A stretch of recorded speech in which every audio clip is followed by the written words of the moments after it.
இந்த வீடியோ நீங்கள் என்ன பார்க்க போகிறீங்கன்னா, எம்ஐயோட ஸ்பின் அட்டாக் ஐபிஎல் 2025ல எப்படி இருக்குது, ஸோ எத்தனை ஆப்ஷன் வச்சுருக்காங்க, ஒரு தரமான ஸ்பின்னர் வச்சுருக்காரு, அவரை வச்சு டீமை பில்ட் பண்ணலாம். ஸோ அது மாதிரி வீடியோவை ஃபுல்லாக ஸ்கிப் பண்ணாமல் பாருங்கள்.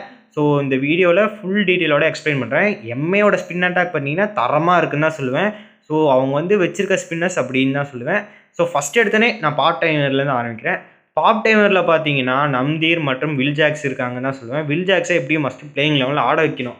ரீசன் என்னென்னா, அவர் வந்து ஆஃப் ஸ்பின்னும் போடுவார், லெக் ஸ்பின்னும் போடுவார். ஸோ இவர் வந்து டபுள் ஆப்ஷனாக இருக்கிறனால இவரை ஒருத்தர் ட்ரை பண்ணலாம். அடுத்து நம்தீர், இவர் வந்து போன டைம் போட்டுட்டு இருந்தார், அவரையும் ட்ரை பண்ணலாம். ஒரு 2 பேரும் ஒரு பெட்டரான பாப் டைம் ஆஃப் ஸ்பின்னுக்கு நிறைய சூட்டபுளான ஆப்ஷன் தான். ஏன்னா இப்போ ஒரு ஸ்பின் பிச் வந்து சேப்பாக இருக்குது, அதுக்கப்புறம் ஈடன் கார்டன்ஸ் இந்த மாதிரி பிச்சில் வந்து நல்லா கலக்கி போடலாம் 2 பேரும். ஸோ அதனால் அந்த பிச்சுக்கு நல்ல சூட்டபுளாக இருப்பாங்க. ஸோ இதுக்கப்புறம் இவங்க 2 பேரை விட்டால் இன்னொருத்தர் மூணாவதாக ஒருத்தர் இருக்கார். அது மாதிரி தான் சாண்ட்னர். ஸோ இவர் தான் வந்து எடுத்திருக்க தரமான பிக்கு. ஸோ ஒரு மெயின் லெவலில் இவரை மஸ்ட் ஆட வைப்பாங்க. ஒரு எக்கனாமிக்கல் பவுலர்னு சொல்லலாம். ஸோ ஒரு தரமான பவுலர்னு சொல்லலாம், தரமான ஆல்ரவுண்டர்னு சொல்லலாம். பேட்டிங் எபிலிட்டியும் இருக்குது, ஸ்பின்னும் அது மாதிரி போடுவார். ஸ்பின்னு வந்து தரமாக போடுவார். ஏன்னா இதுக்கு முன்னாடி வந்து 3-4 வருஷம் வந்து சாண்ட்னர் தான் மும்பையை வச்சு செஞ்சுருக்காரு. ஸோ இவரை மஸ்ட்டாக வாங்கணுண்டா அப்படின்னு சொல்லி வாங்கி வச்சுருக்காங்க அப்படின்னு தான் சொல்லுவேன். ஸோ ஆனாலும் சென்னையிலேருந்து இவ்வளோ வெளியே போனது வந்து ஒரு முக்கியமான ரீசன் என்னென்னு பார்த்தீங்கன்னா, சென்னையில் அந்த அளவுக்குலாம் பெருசாக சான்ஸே கிடைக்கல. ஏன்னா ஜடேஜா இருக்கார், ஜடேஜாக்கு அடுத்தது ரச்சினுக்கு வந்துருச்சு அந்த வாய்ப்பு. ஸோ அதனால் இவருக்கு வந்து மேக்ஸிமம் பெஞ்சிலே இருக்கிற மாதிரி இருக்கும். ஆனால் இவருக்கு வந்து சென்னையில் இருந்தது செம்மையாக என்டர்டெயின்மெண்ட்டாக இருந்தது, பிடிச்சிருந்தது தான். ஸோ ஆனாலும் பரவாயில்ல, இவர் வந்து ஒரு வேறு டீம் போனால் கூட நிறைய சான்சஸ் கிடைக்கும். ஏன்னா ஒரு சரியான குவாலிட்டியான பவுலர் வந்து எந்த இதுக்கும் ஐபிஎல்லில் வந்து சான்ஸே கிடைக்காம இருந்தால் எப்படி, பெஞ்சிலே உட்கார வச்சுருந்தா எப்படி, அது மாதிரி தான் சொல்லுவேன். ஸோ அதனால் இவர் இந்த மும்பைக்கு போனால் செம்மையாக கலக்கி போடுவார் தான் நான் நினைக்கிறேன். ஸோ வேறு மாதிரி இப்போ வர்றாரு மும்பைக்கு போயிட்டு. ஸோ அவ்வளோதான் கைஸ். இப்போ வந்து மிச்சம் இருக்க 2 ஸ்பின்னர்ஸை பற்றி பார்ப்போம். ஸ்பின்னர் யார் பார்த்தீங்கன்னா, அல்லா கல்லாஃபர். இவர் தான் கைஸ் ஆப்கானிஸ்தான் சேர்ந்த மிஸ்ட்ரி ஸ்பின்னர்.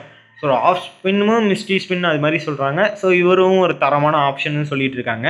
ஸோ ரீசெண்டாக வந்து நிறைய மேட்சஸ்லாம் நல்லா கலக்கி போட்டுட்ருக்காரு. ஸோ ஆப்கானிஸ்தான் சேர்ந்த பிளேயர் தான். ஸோ இது வந்து ஒரு டெபியூட்டண்ட்டாக இருக்கும். ஸோ இவர் பார்த்தீங்கன்னா ஈடன் கார்டன்ஸ் இந்த மாதிரி பிச்சுக்கு நல்லா சூட்டபுளாக இருப்பார். அந்த இடத்துல வந்து கரெக்டாக இம்பாக்ட் பிளேயர் ரோலுக்கு வந்து இவர் யூட்டிலைஸ் பண்ணால் கரெக்டாக இருக்கும்.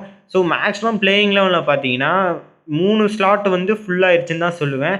ஸோ மிச்சல் சாண்ட்னருக்கு ஒரு ஸ்லாட்டு, ரைலி ரிக்கல்டனுக்கு ஒரு ஸ்லாட்டு, அதுக்கப்புறம் பார்த்தீங்கன்னா வில் ஜாக்ஸ்க்கு ஒரு ஸ்லாட், 3 ஸ்லாட்டு ஃபில் ஆயிடுச்சு. மிச்சருக்கு அந்த ஒரு ஸ்லாட்டு மட்டும் ஏதோ ஒரு பிளேயருக்கு கொடுக்கலாம். ஸோ அது அல்லா கல்லாஃபர் கூட ட்ரை பண்ணலாம், இல்லை மிச்சருக்கு வேறு ஏதாவது எக்ஸ்ட்ரா பேசருக்கு கூட போக வாய்ப்புகள் இருக்கும். ஸோ பார்ப்போம் என்ன பண்ண போகிறாங்கன்னு. ஏன்னா ட்ரெண்ட் போல்ட் இருக்கார். ஸோ 4 பேர் இப்படி வச்சு போகலாம். இல்லைனா வில் ஜாக்ஸ் இல்லை ரைலி ரிக்கல்டன் 2 பேரில் யாராவது ஒருத்திங்களை தூக்கிட்டு அந்த இடத்துல வந்து அல்லா கல்லாஃபர் இந்த மாதிரி வச்சு ஆடுவாங்க. ஒன்று அல்லா கல்லாஃபர் வந்து வில் ஜாக்ஸுக்கு ஏதாவது இன்ஜுரி அது மாதிரி இருந்துச்சுன்னா, இல்லைனா அந்த ஸ்பின் பிச்சாக இருந்துச்சுன்னா அந்த இடத்துல ஆட வைக்கலாம். ஏன்னா மிஸ்டி ஸ்பின் ஆப்ஷன் பயங்கரமான இருப்பார், எஃபெக்டிவாகவும் இருப்பாருன்னு சொல்லுவேன். இல்லைனா சாண்ட்னருக்கு இன்ஜுரினா அந்த இடத்துல ஆட வைக்கலாம். அவ்வளோதான் சொல்லுவேன் கைஸ். ஸோ இப்போ கடைசி ஆப்ஷன் கரண் சர்மா கைஸ். இவரை வந்து இந்த ஆப்ஷனில் எடுத்திருக்காங்க. ஸோ இவரும் நல்லா பவுலிங் போடுவார், எக்கனாமிக்கலாகவும் போடுவார். ஸோ ஒரு ரீசெண்டாக போன வருஷம் பார்த்தீங்கன்னா பேட்டிங்கில் இம்ப்ரூவ் பண்ணியிருந்தார் ஆர்சிபியை சேர்ந்து. ஸோ பார்ப்போம், இவரும் ஒரு தரமான ஸ்பின்னர் தான் சொல்லுவேன். சாண்ட்னர் இருக்கிறனால மேக்ஸிமம் ஆட மாட்டாங்க. ஸோ சாண்ட்னருக்கு இன்ஜுரினா இவரை உட்கார வச்சுட்டு, இவர் ஆட வச்சுட்டு அந்த இடத்துல வந்து அல்லா கல்லாஃபர் இல்லைன்னா எக்ஸ்ட்ரா பேஸ் இருக்க வேணால் போக வாய்ப்பு இருக்குது. ஏன்னா 4 வந்து கம்ப்ளீட்டாக ஆயிடுச்சு. ஸோ பார்ப்போம் என்ன பண்ண போகிறாங்கன்னு.